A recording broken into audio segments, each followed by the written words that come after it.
these talks, we already learned that science and spirituality need not be at war, as often conceived by many. Somehow they think that they're not good enough to be harmonized. So, but is there a way to harmonize both these worldviews? However, what is the practical advantage of this samanvaya, as they call it, or the synthesis in the 21st century? How is it going to help in our scientific temper? We remember right at the beginning in yesterday's one of the talks, the scientific temper was being discussed. So Dr. Suresh Bhalla will talk about the science and spirituality, the path forward, and he'll be the last speaker for the evening for this great event, Jignasa. Let me give you a quick introduction to Professor Suresh Bhalla. He's serving as a professor in the Department of Civil Engineering at IIT Delhi. His main areas of interest are smart structures, structural health monitoring, electromechanical impedance technique, biomechanics, biomedical application of smart materials, piezoelectric energy harvesting, and engineered bamboo structures. So a lot of practical involvement there. Dr. Bhalla has published over 65 papers in international journals and over 70 in international and national refereed conferences, workshops, etc. He's attended all of them. He has co-authored 2 books, Piezoelectric Materials, Applications in SHM. SHM, I guess, is Simple Harmonic Motion.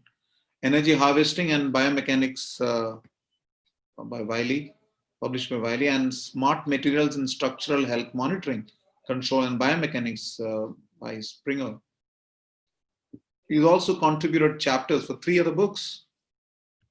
His publications are highly cited on the Web of Science and Scopus by peers. And the important part is that he has received over 250 citations. That's a remarkable number in the Web of Science. He's been a finalist at the SCOPUS Young Scientist Award in 2014 and has been a recipient of several other laurels, including 2 Best Paper Awards in 2016 and 2012. He's also received awards for teaching excellence as an outstanding young faculty fellow and the NSTB Gold Medal for the Best Master's Thesis, as well as the Institute Silver Medal. He has completed R&D projects amounting to about rupees 10 crores, and he has 5 invention disclosures to his credit, 4 of which have been applied for patent. Dr. Bhalla has been founder of the Smart Structures and Dynamics Lab at IIT Delhi. Recently, Dr. Bhalla has been recognized among the top 2% of world scientists by Stanford University on the basis of standardized citation indications. Over to you, Professor Bhalla. Thank you, Mr. Rishikumarji. Am I audible? Perfectly. Please go ahead. Oh, thank you. Very good. Because for anything to work smoothly, it requires the hand of God. So I'm very lucky that right now we are close to 160, I think close to 150 participants. And I'm very sure that all of you are just the cream of everything.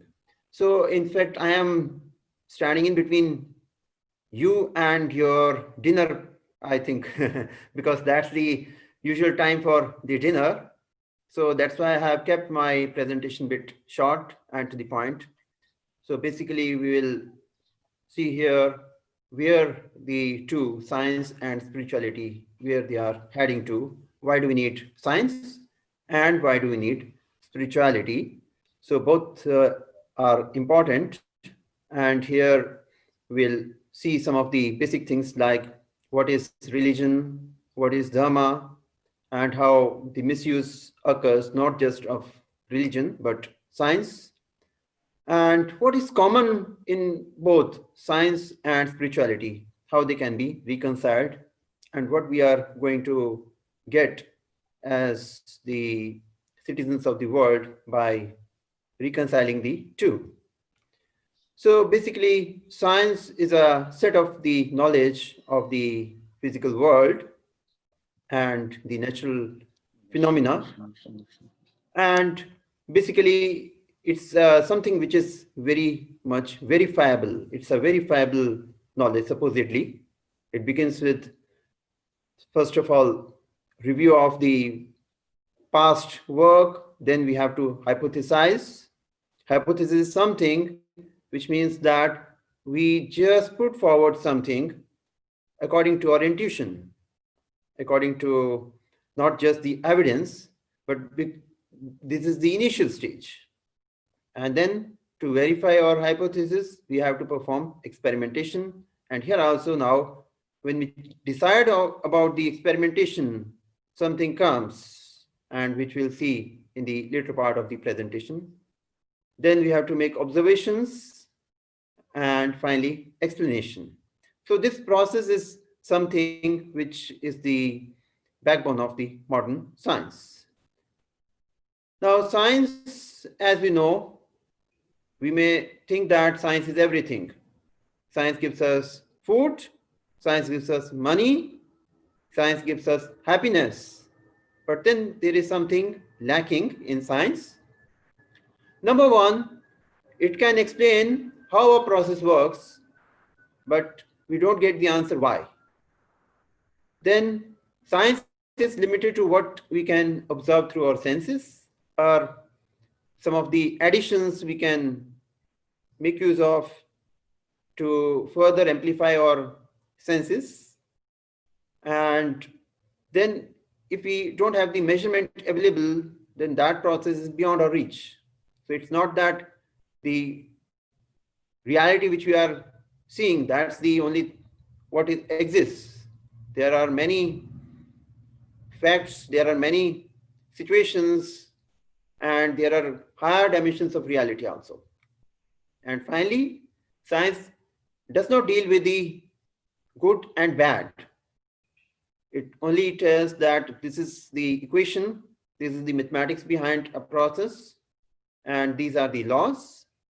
But then we don't get the answer what is good, what is bad. So now we just see two basic definitions, religion and dharma. Now, what is religion? Religion is basically a set of belief system on the method of worship, assuming there is some superhuman control, a controller, and because of the hand of the controller, everything is moving. So it basically deals with a certain kind of worship, certain kind of prayer, and that can vary from person to person. One can change his religion. A person could identify himself with being Hindu, being Muslim, being Christian, and basically it is something related to where he is born, which part of the world he is born, which particular country he is born, which parents he is born.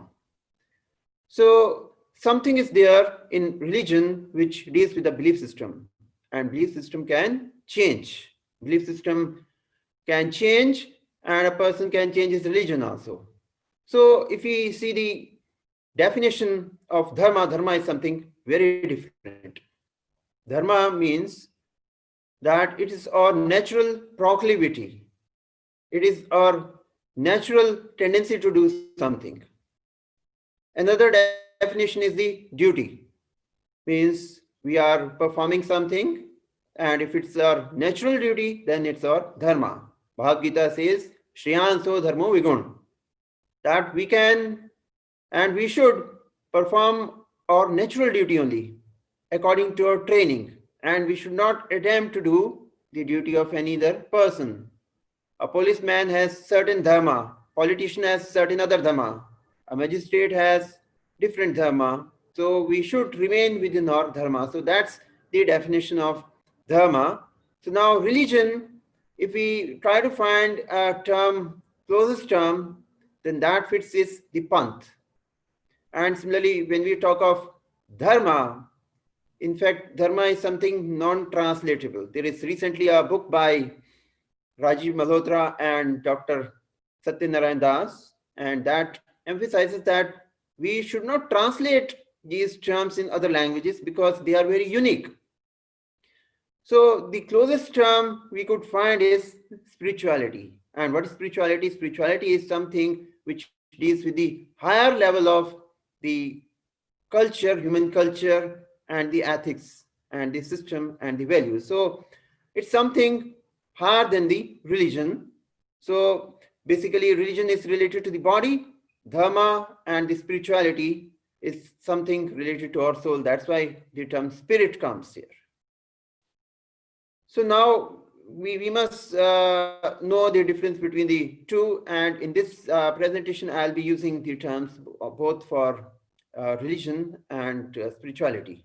But of course, none of them, they are closer to Dharma. Now, this is something everyone talks about, misuse of religion. So religion is a double-edged sword. If we perform it correctly, and if we get the proper guidance, proper scriptures, then religion, it leads us to higher level of dharma. But if we are in the wrong hands, then it leads to fanaticism, violence. But then science is also not behind. Science can also be misused. Science also is a double-edged sword. We have seen the effects of the misuse of science also. Climate change, the extinction of species, and the animal agriculture, which has given rise to so many of these zoonotic diseases. Corona is one of them. So all these are, in fact, byproducts of somewhere the scientific inventions and biotechnology, that we are growing the animals for the meat industry in such a high concentration that there is a widespread disease and these kind of problems. So science has several other issues associated with it. Yesterday there was a talk by Dr. Michael Cramo, and he described very well the knowledge filter. If there is a existing paradigm and something comes out, it makes headway in the primary literature, primary references, but then it's sort of filtered off from the textbooks. And he gave the example of the theory of evolution. And then as scientists, we also have tendency for being prone to coming to media, making it sensational. There are fundings behind research, and the industry which funds the research, it does not like the scientists to go against their own propaganda. There are conflicts of interests and so many issues associated with science also and technology. And of course, now this is the example where the misuse of science and religion is together. Now, if the science and religion, their misuse is together, then it leads to disaster. And then it cannot be stopped. But then what is common in science and spirituality? So what is common is conviction. Whether we are on the scientific path or we are on the path of spirituality, we need faith, we need conviction. Without faith and conviction, we cannot move further. Now, in the case of the scientific knowledge, in the engineering and in research, faith is somehow there in a subtle manner. We are reading a textbook, we read one chapter and go to the next chapter, and in the meantime, we are accepting whatever we have read before till we reach from cover to cover. Then we want to do PhD, we want to take admission, so particular area of research, how do we choose? We have faith, we have heard our peers, we have heard our friends, we have taken guidance from so many people, and then we have a conviction, we have faith that this particular stream I am made for, and I'll perform and I'll be able to carry out research. Then same faith comes in when we are choosing our supervisor or PhD guide. And finally, when we are doing the literature review, we have to pass comprehensive exam, and the literature review is also biased. It is biased by faith. We have full faith that whatever we are reading as part of the literature review, it's all true. And we are presenting in our comprehensive exam that this is the work done. We have not verified it in a very rigorous manner, and we say that this has been the present status and we want to do this much. So that's there we have faith in the past work. Then we propose a hypothesis, and then when we plan our experimentation, sometimes we have choice. So how do we choose? Then here our intuition comes.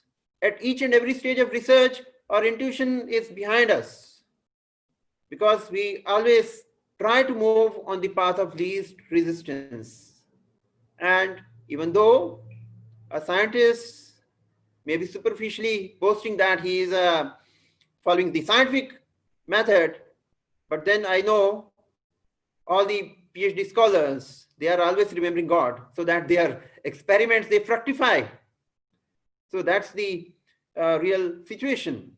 And then in the scientific world also, there are differences of opinions.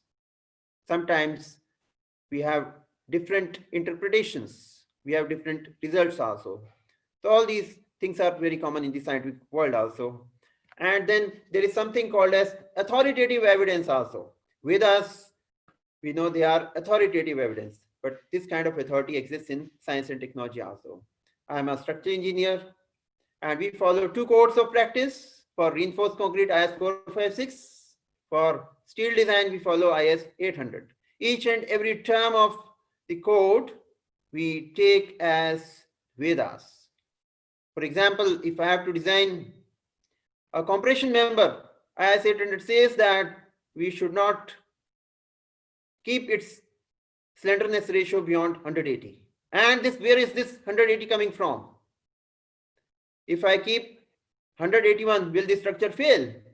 But then these are all authoritative evidence. I have not bothered to verify it, but I know that my peers, my predecessors, who have been working in this field for so many years, over a century, they have come to this number based on lots of empirical evidences.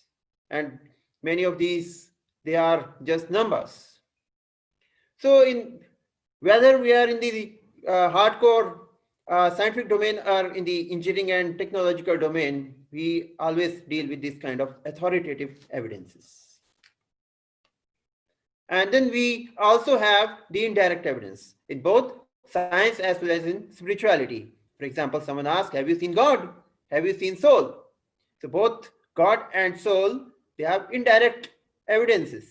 Yesterday we had the talk by Dr. Gopal Gupta, and he showed that it's not just the probability, but then based on the concept of the intelligent design, the most likely scenario is that there is God.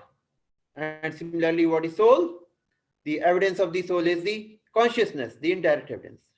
And these kind of indirect evidences, they exist in the scientific world also. X-rays.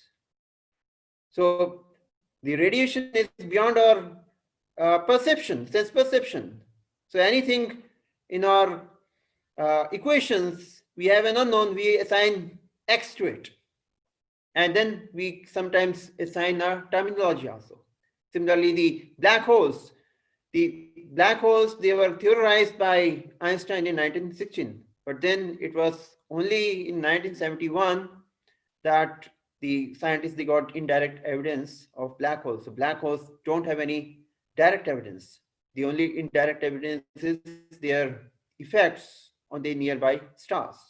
So we deal with this kind of indirect evidence on a daily basis in science, and they are there in the spirituality also. So this is a common trait of both science and spirituality. It's not that the spirituality is only a blind faith.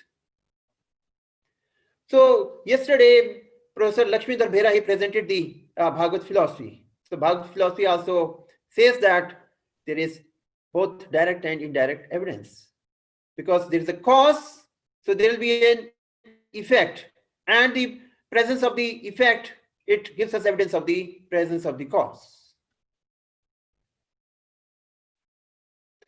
Then another common feature is the supernatural traits in both science and religion. For example, we talk of the evolution theory of Darwin. So how we see the aquatics, they transform into mammals. And now if we take DNA into account, how is that possible? So it looks like a fairy tale. Similarly, Big Bang. So a scientist, he was explaining to a child, and he was telling the child that before the conception of the space and time, there was a singularity. It had infinite mass. There was no time. And then the Big Bang occurred, and then the space came, then the time came, all the planets are formed, and so on. Child asked him the question, "Sir, tell me, where did the singularity come from?" So scientist's answer was, it existed before even the time and space was there. So child only said, "Sir, it looks to me like a fairy tale." So there is no dearth of these kind of explanations. We see a lot of strange facts in both science and spirituality. So that is something common in them. But then, is only science the answer? Or if we just embrace spirituality, is that the answer? So let's see. So if we are educated in science, and if we are just dismissing spirituality as being unverifiable, then we are not on the right path. We are not correct, because both have, we have seen, they have the common traits. So if we are only advocating science, and if we are denying the existence of soul, denying the existence of God, denying the existence of morality, then what is the consequence? Consequence is materialism, lack of ethics, and narcissism. We are just teaching our children that the aim of the life is to enjoy. Aim of the life is to accumulate wealth, build house, and make money. We are not telling them the higher purpose of this human life. Spirituality, on the other hand, it tells us, which science does not teach. It tells us the higher goal of life and how to achieve that. Also, if we are only taking religion and neglecting science, rationality, then this is also equally dangerous. We can go to the fanatic levels. His Divine Grace, Srila Prabhupada used to say that religion without philosophy is blind faith. And similarly, philosophy without religion is also incomplete. It's only mental speculation. So now the Vedas, they help us in this path. They help us in the reconciliation of the science and spirituality. In chapter 6, Lord says, there are two classes of men who try to realize the self. Some are inclined to understand it by empirical, philosophical speculation, and others by devotional service. So here, the two paths, they are specified. One way is that we take the path of empirical knowledge, and that is close to the modern science. And if we follow that, in the end, we should reach God. And the other path is the path of the spirituality. But then, who chooses science? Today, everyone is running towards science. When the child goes to class 10th, he chooses science stream. On what basis do we choose? Why we are turning to science? We are turning to science not just because we are seeking knowledge. We want money. We want career. We want future. So all these things, knowledge is not the first goal. Now similar kind of argument we find in Bhagavad Gita in chapter 7. Lord says that there are four kind of people who are inclined to spirituality. And who are those people? People who are distressed, people who are curious, people who are after some kind of material gain, and the end, people who are just seeking after knowledge. And now science also, we can see great scientists. Some people, they become very great because they are distressed. Stephen Hawking is the example. He had great hardships in the life, and he took to science, and through science and technology, he could just he could remove the obstacles of his life, and he could work. So technology was behind the fact that he was communicating with people, he was moving, and so on. He was using artificial intelligence in his systems to communicate and do a lot of things. So because he was distressed, so that distress pushed him towards science. Then we have scientists who are curious, and then people approach science because they desire wealth. So in our program, we announced essay competition and we had prizes. A lot of, I'm sure, students, they were attracted because of the prize. Yesterday we had 500 plus, today we are 100 plus. So now those 100 plus, they are in the fourth category, searching for the real knowledge of the absolute truth. So similarly in the science also, final goal is that we should go and search for the absolute truth. So it may happen that in the beginning, a scientist may be in the other categories. He may be joining science for some other motive, but later on, when he goes deeper and deeper, he comes to the right place. And Newton was one of them. He was highly spiritual, and at the same time, he embraced science. And that's what our Vedas also, they propagate. So if we see them together in this light, both of them, they are basically two streams of the creative human mind. So they both require creativity of the mind and an open mind. Whether one goes in spirituality or in science, he has to keep an open mind, and then only he can proceed further. So if spirituality is included in the scientific curriculum, it will make science education more meaningful, because it will add the aspect which is lacking, that is the ethics, values, and the aim and purpose of life. And it will also help us not being too much material. And similarly, we should imbibe rational spirit and scientific temperament in our religion also. And then, as Dr. APJ Abdul Kalam used to say, we must transform our religion into spirituality or higher order.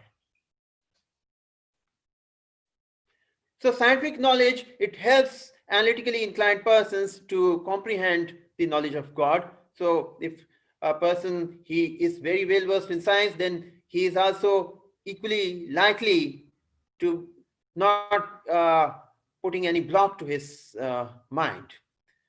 Now we have made very good progress in many streams, in space, in DNA, in atomic structure, quantum physics. So all this knowledge should basically enhance our understanding of the existence of God and soul.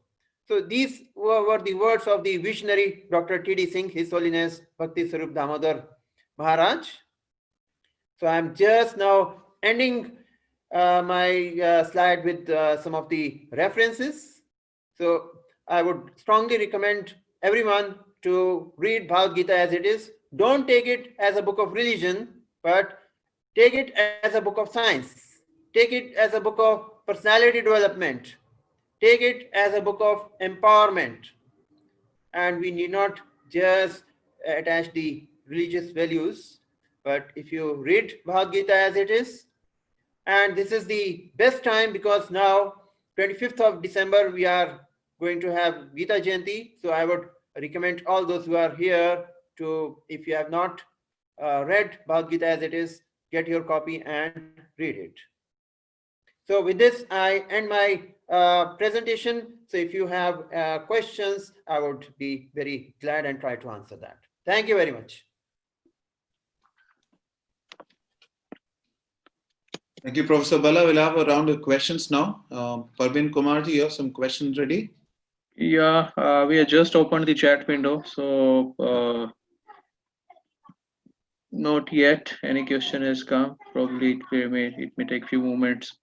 Probably the participants are typing. Yeah.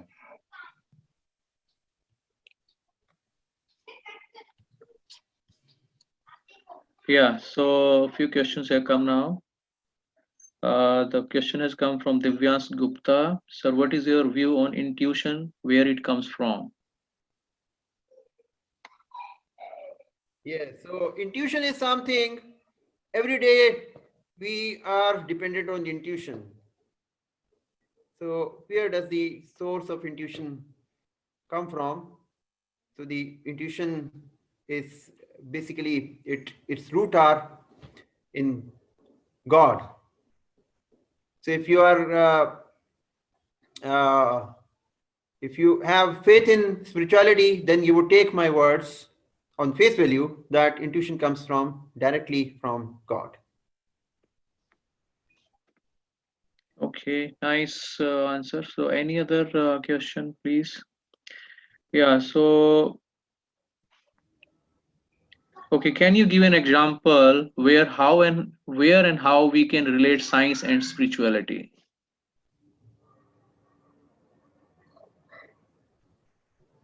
Uh, Yes, definitely. Once His Divine Grace Srila Prabhupada, he was visiting MIT, and he he was taken to visit various departments.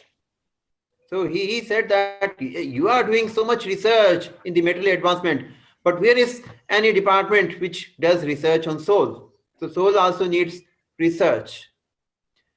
And in fact, there are many fields related to the in the psychology. In the psychology field, there are several researchers who are working in the field of soul, in the field of reincarnation.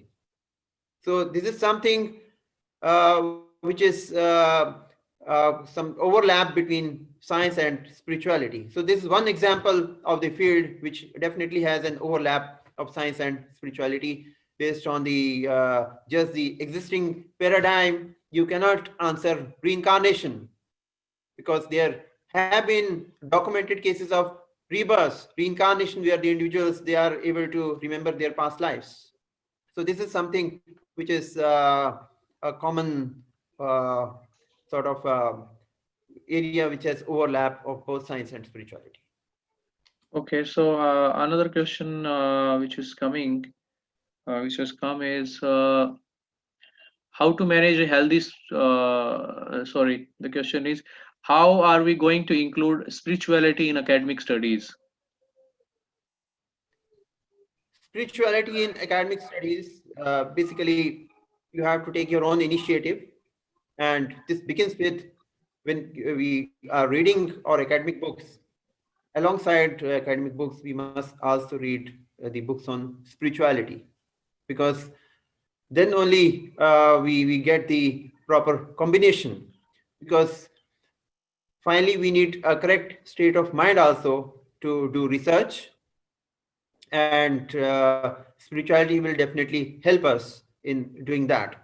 For example, in general, if you are working, if you are studying, sometimes there are situations that everything is jumbled around us. Everything is we are doing everything in urgency mode. That means bad planning. So if we have proper state of mind, we'll be able to do good planning, and then we'll be doing quality work. So in fact, I have not included that slide, but there is one presentation. If you can go to the or page Institute for Science and Spirituality, I have a presentation, success formula for engineers.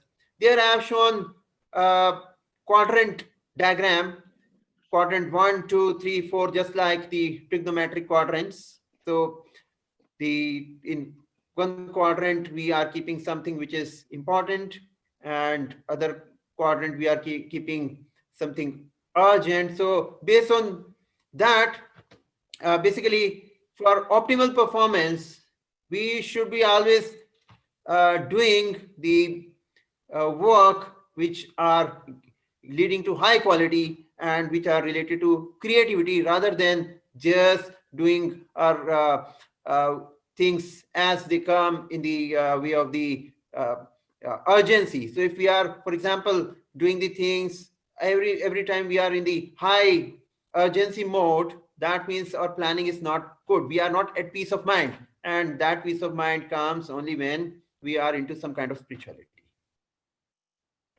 Okay, I hope I have answered. Yeah, so one last question. How can scientific method of experimentation be improved to further our understanding of spirituality? Scientific method, basically, it has the direct evidence and the indirect evidence. So only thing is that we must remove the mental blocks. Science also has a danger of fanaticism. Sometimes scientists, even if they are presented the evidence of the soul, they still in the denial mode. So if we can remove the mental blocks, if we sort of remove the possibility of the knowledge filter, like yesterday Dr. Michael Cramo, he described the knowledge filter. So knowledge filter is something which uh, sort of checks the advancement of science also. So there's a this kind of fanaticism in science also. So we should be always in the middle path. Extreme is always bad. So that's what we should do. That we should science should have its own inherent checks and balances, that it is not going into the extremism mode or fanaticism mode. Okay, thank you, Dr. Bhalla, for the Thank you very enlightening much. seminar. Now over to